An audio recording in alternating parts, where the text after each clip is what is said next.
পিলখানায় BDR সদর দফতরে সংঘটিত বর্বরোচিত হত্যাকাণ্ডে শহীদ সেনা সদস্যদের প্রতি গভীর শ্রদ্ধা নিবেদন করেছেন রাষ্ট্রপতি মোহাম্মদ শাহাবুদ্দিন এবং প্রধানমন্ত্রী তারেক রহমান।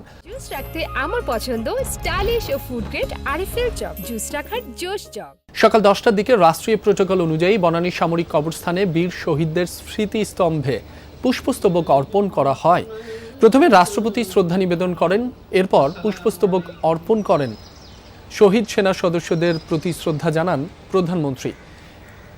এরপর রাষ্ট্রপতি ও প্রধানমন্ত্রী কিছুক্ষণ নীরবে দাঁড়িয়ে থাকেন। এ সময় সশস্ত্র বাহিনীর একটি চৌকস দল সামরিক রীতিতে সম্মান প্রদর্শন করেন। এরপর তারা শহীদদের রুহের মাগফিরাত কামনায় বিশেষ মোনাজাতে অংশ নেন। পরে স্বরাষ্ট্রমন্ত্রী সালাউদ্দিন আহমদ এবং 3 বাহিনীর প্রধানও শ্রদ্ধা নিবেদন করেন।